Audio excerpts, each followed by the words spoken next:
Hello everyone, welcome to our channel Shiksha Diksha Hindi classes. मैं आपकी Hindi teacher Sonam है। आज हम सब सीबीएसई बोर्ड क्लास 10 का चैप्टर में जो मनुष्यता पाठ लगा है उसका प्रश्न उत्तर करेंगे। तो पहला प्रश्न क्या है, चलिए देखते हैं। कवि ने कैसी मृत्यु को सुमृत्यु कहा है ना। पहला प्रश्न है कि कवि ने कैसी मृत्यु को सुमृत्यु कहा है। आंसर इसका क्या होगा? आंसर होगा, देखिए, कवि के अनुसार वही मृत्यु सुमृत्यु है जो व्यक्ति अपने लिए न जीकर दूसरों की भलाई, दूसरों की सेवा के लिए जीते हैं ना, और किसी महान कार्य के लिए अपना जीवन समर्पित कर देते हैं। ठीक है, अपना जीवन समर्पित कर देते हैं ना, और कर देते हैं और किसी महान कार्य के लिए अपना जीवन समर्पित कर देते हैं, उनकी मृत्यु ही सुमृत्यु कहलाती है। उनकी मृत्यु क्या कहलाती है? सुमृत्यु कहलाती है। ठीक है, ये पहला का आंसर हुआ। अब चलिए दूसरा प्रश्न में क्या है, देखिए, उदार व्यक्ति की पहचान कैसे होती है ना। उदार व्यक्ति की पहचान कैसे होती है? तो उदार व्यक्ति की पहचान कैसे होती है, इसका आंसर होगा, इसका आंसर हम लोग देखते हैं कि उदार व्यक्ति की पहचान हम उसके गुणों से कर सकते हैं। कैसे? हम उसके गुणों से कर सकते हैं। उदार व्यक्ति अपने स्वार्थों का त्याग कर ना, वह अपने स्वार्थों का त्याग कर अपने मन वचन कर्म से मानव हित की भलाई के लिए क्या करते हैं? जीते हैं। प्रेम, सेवा, त्याग, उदारता आदि के भाव से हम उनकी पहचान कर सकते हैं। ये जो गुण है, प्रेम की, सेवा की भावना की, दूसरे को मदद करने की, इन्हीं सब गुणों से जो है हम उदार व्यक्ति को पहचान सकते हैं। ये आपका हो गया दूसरा प्रश्न का उत्तर। अब हम लोग चलते हैं तीसरा प्रश्न की ओर। तीसरा प्रश्न क्या है, देखिए, तीसरा प्रश्न है आपका, कवि ने दधीचि, कर्ण आदि महान व्यक्तियों का उदाहरण देकर मनुष्यता के लिए क्या संदेश दिया है ना। तो इस कविता में हम लोगों ने पढ़ा कि दधीचि, कर्ण और अबूसिनर जैसे महान लोगों का उल्लेख किया गया है। तो क्यों दिया है, क्वेश्चन ये पूछ रहा है। आंसर देखिए, उत्तर देखिए, कवि ने दधीचि, कर्ण आदि महान व्यक्तियों का उदाहरण देकर यह संदेश दिया है। क्या संदेश दे रहा है? ये संदेश दिया है कि ना, यह संदेश दिया है कि त्याग और बलिदान का संदेश दिया है। क्या संदेश दिया है? त्याग और बलिदान का संदेश दिया है कि किस प्रकार दधीचि ने ना देवताओं की रक्षा के लिए अपनी हड्डियों की क्या कर दी? दान कर दी ना। कर्ण ने अपना रक्षा कवच जो उनको मिला था, सोने का कवच और कुंडल ना, तो उन्होंने जो है उसको भी दान दे दिया ना। तो इन सब बातों से हम क्या सीखते हैं ना, आगे देखिए ना, दान दे दिया। इन महान व्यक्तियों के जीवन से हमें ये संदेश मिलती है कि यह शरीर क्या है? नश्वर है ना, इसे एक दिन इसे हमें छोड़कर जाना ही है। तो हमें मोह माया का त्याग कर दूसरों के हित के बारे में सोचना चाहिए। सच्चा मनुष्य वही है जो दूसरों के लिए क्या हो? सर्वस्व ना न्यौछावर कर देना। सच्चा मनुष्य वही है जो दूसरों के लिए सब कुछ क्या कर दे? न्यौछावर कर दे। वही सच्चा मनुष्य है। तो कभी हमें ये संदेश देता है इन महान व्यक्तियों के जीवन से। ठीक है, ये हो गया आपका तीसरा आंसर। अब हम लोग चलेंगे चौथा प्रश्न की ओर। चौथा प्रश्न क्या है, आइए देखते हैं ना। कवि ने किन पंक्तियों में यह व्यक्त किया है कि हमें गर्व रहित जीवन व्यतीत करना चाहिए।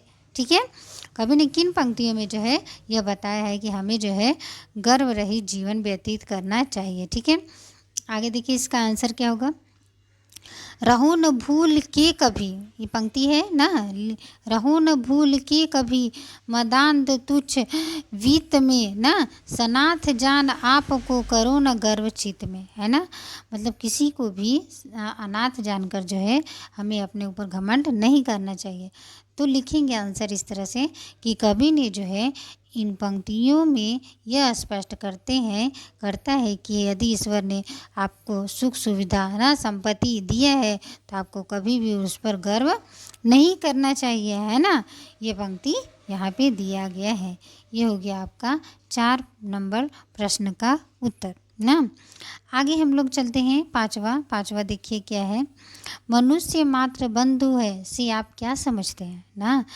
मनुष्य मात्र बंधु है से आप क्या समझते हैं, ठीक है।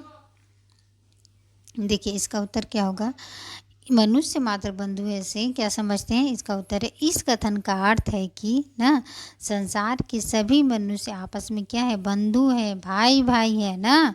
और हमें आपस में प्रेम भाव से रहना चाहिए। हमें सभी का जो है सहायता करनी चाहिए। हम सब एक ही ईश्वर की क्या है, संतान है, बच्चे हैं। इसलिए जितने भी लोग हैं सब हम सब क्या हैं, आपस में बंधु हैं और भाई हैं। इस कथन से यही कहना चाहता है कवि, ठीक है। आगे देखते हैं हम लोग, आगे चलते हैं 6 नंबर का प्रश्न पढ़ते हैं। कवि ने सबको एक होकर चलने की प्रेरणा क्यों दी है। प्रश्न में है ना कि सबको एक साथ चलने के लिए बोला है कवि ने, तो क्यों दिए। तो इसका उत्तर क्या होगा, इसका उत्तर होगा कि कवि ने जो है ये सबको एक होकर चलने की प्रेरणा इसलिए दी है क्योंकि क्या है, एकता में बल। अगर हम एक होकर रहेंगे तो हमें कोई भी अलग नहीं कर सकता है। हम सब क्या है, एक ही ईश्वर के संतान हैं। इसलिए सभी को जो है प्रेम भाव से मिल कर एक दूसरे की मदद करनी चाहिए। और आपस में मिलजुल कर रहने से सभी कार्य क्या होते हैं, सफल होते हैं। और हम अगर मिलजुल के रहेंगे तो सारे काम क्या होंगे, सफल होंगे ना। और हम आगे की ओर बढ़ते ही रहेंगे। तो इसलिए कवि ने सबको एक साथ एक होकर चलने की प्रेरणा दी है, ठीक है। आगे देखिए 7वां प्रश्न की ओर हम लोग चलते हैं। देखिए 7वां प्रश्न क्या है, व्यक्ति को किस प्रकार का जीवन व्यतीत करना चाहिए, इस कविता के आधार पर लिखना है ना। तो इसका उत्तर होगा क्या, देखिए इस कविता के आधार पर जो है ना, इस कविता के आधार पर कवि क्या बोलते हैं कि इस कविता के आधार पर हमें ऐसा जीवन व्यतीत करना चाहिए जो दूसरों की काम है। किसके, दूसरों के काम है। मनुष्य को स्वार्थ का त्याग करके परहित के लिए जीना चाहिए ना। कभी कभी दूसरों की भी भलाई हमें कर देनी चाहिए। मनुष्य को ऐसा जीवन जीना चाहिए कि लोग उसकी मृत्यु के बाद भी उसके सद्गुणों को, त्याग को और बलिदान को क्या करे, याद रखे। तभी तो व्यक्ति मर जाता है लेकिन उसके कर्म की ना सभी लोग याद रखते हैं। इतने बड़े बड़े महापुरुष हैं, उनको हम क्यों याद रखते हैं, क्योंकि उन्होंने ऐसा कर्म किया है ना। तो इसी तरह कभी भी हमें बोल रहा है ना करने के लिए ना, तो उनके सद्गुणों को, त्याग को, बलिदान को याद रखा जाता है।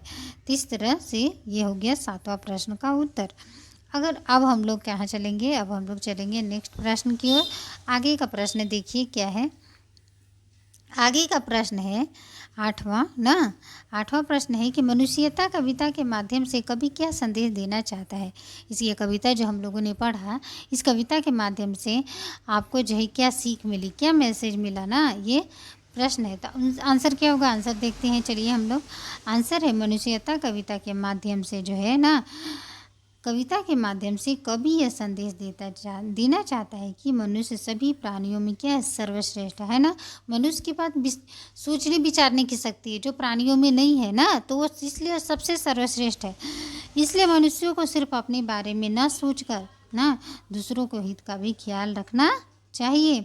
हमें मृत्यु से न डर कर ना, और हमें जो है मृत्यु से न डर कर परोपकार के लिए ना, परोपकार के लिए एक दूसरे ना क्या करना चाहिए, परोपकार के लिए जो है अपना सर्वस्व न्यौछावर करने के लिए हमेशा तैयार रहना चाहिए ना। जब हम दूसरों के लिए जीते हैं ना, तो लोग हमें मरने के बाद भी क्या करते हैं, याद रखते हैं ना। और हम सब क्या हैं, एक ही ईश्वर के संतान है ना। हम सब एक ही ईश्वर के संतान। तो जब हम ये सब एक ही ईश्वर के संतान, इसलिए हमें निस्वार्थ भाव से क्या करनी चाहिए, एक दूसरे की मदद करनी चाहिए। दूसरों को उठाने की हमेशा कोशिश करनी चाहिए। यही मनुष्यता है और यही मनुष्यता का वास्तविक अर्थ है ना। ये जो है कविता का ये 8वां प्रश्न का क्या होगा, आपका उत्तर हो गया, ठीक है। अभी हम लोगों ने कुल मिलाकर जो है कितने प्रश्न का आंसर कर लिए, तो 8 प्रश्न का आंसर हम लोगों ने कर लिया। अब आगे हम लोग नेक्स्ट चलते हैं, देख लीजिए यहाँ पे ना। नेक्स्ट क्या है, नेक्स्ट चलते हैं हम लोग। नेक्स्ट प्रश्न क्या है, नेक्स्ट है ख नंबर। ख में भाव स्पष्ट करना है। क्या करना है, ख में भाव स्पष्ट। चलिए पढ़ते हैं प्रश्न। सहानुभूति चाहिए महाभूति है यही, वशीकृता सदैव है बनी हुई स्वयं ही। विरुद्धवाद बुद्ध का दया प्रवाह में बहा, विनीत लोक वर्ग क्या न सामने झुका रहा। तो प्रस्तुत पंक्ति के माध्यम से कवि कहना चाहता है, ऐसे आंसर लिखेंगे। हाँ, प्रस्तुत पंक्ति के माध्यम से कवि कहना चाहता है कि कवि ने एक दूसरे के प्रति सहानुभूति की भावना को उभारा है ना। हमें हमेशा दूसरे के प्रति कैसी भावना रखना चाहिए? सहानुभूति की, दया की, प्रेम की भावना ना, वही बोल रहा है। मनुष्य के अंदर यही गुण उसे क्या बनाते हैं? महान ना, महान और जो है करुणा, कैसे करुणामय बनाती है। ये देखिए, मनुष्य के अंदर यही गुण उसे महान, उदार और परोपकारी और करुणामय बनाती है। इस करुणा के भाव से वह पूरे जगत को क्या कर सकता है? वह पूरे जगत को जीत सकता है ना। इस करुणा के भाव से, इस करुणा के भाव से वह पूरे जगत को क्या कर सकता है? जीत सकता है। महात्मा बुद्ध ने जब लोक कल्याण का मार्ग चुना है ना, उन्होंने जब लोक कल्याण का मार्ग चुना तो उनके सामने भी क्या बहुत विरोध हुआ है ना। ऐसे ही नहीं उन्होंने इतने बड़े महात्मा बुद्ध बन गए, लेकिन जब ना सब विरोध को सहते हुए जब उन्होंने प्रेम दया भाव का प्रवाह किया ना, तो सब उसके सामने क्या हो गए? झुक गए। संत महात्मा हमेशा अपनी विनम्रता से मनुष्य का कल्याण करते हैं और यही मनुष्यता है, यही सच्ची मनुष्यता है ना। ये हो गया ख का पहला नंबर ना, जिसका भाव स्पष्ट हम लोगों ने किया। अब हम लोग करते हैं दूसरा नंबर का भाव स्पष्ट ना। देखिए, रहो न भूल की कभी मदांध तुच्छ विक्त में, सनाथ जान आपको करो न गर्व चित में। अनाथ कौन है यहाँ त्रिलोकनाथ साथ है, दयाल दीन बंधु के, दयाल दीन बंधु की बड़ी विशाल हाथ है। इस पंक्ति से जो है हम लोगों का क्या भाव मिल रहा है? तो आंसर कैसे लिखेंगे? प्रस्तुत पंक्ति के माध्यम से ना, क्या लिखेंगे? प्रस्तुत पंक्ति के माध्यम से कवि कहना चाहता है कि मनुष्य ना, क्या मनुष्य को जो है क्या कभी भी ना, मनुष्य को जो है कभी भी क्या करना चाहिए? घमंड नहीं करनी चाहिए ना। मनुष्य को जो है कभी भी घमंड नहीं करनी चाहिए ना। अपने को धनवान समझ कभी किसी को जो है छोटा नहीं समझना चाहिए। जो ऐसा समझता है उसे सोचना चाहिए कि इस दुनिया में कोई भी क्या है? अनाथ नहीं। इस दुनिया में कोई अनाथ नहीं है, सभी पर क्या है? ईश्वर का हाथ है, सभी पर ईश्वर की कृपा दृष्टि है, सब पर भगवान का हाथ है। सभी को समान भाव से देखता है वह और सभी की सहायता करता है। ठीक है, ये हो गया ना। ये हो गया जो है आपका कौन सा? ये हो गया आपका ख नंबर ना। ख का दूसरा नंबर का भाव स्पष्ट हम लोगों ने भी किया। अब हम लोग करेंगे ग नंबर ना, तीसरा का। चलो अभिष्ट मार्ग में सहर्ष खेलते हुए, विपत्ति विघ्न जो पड़े उन्हें ढकेलते हुए।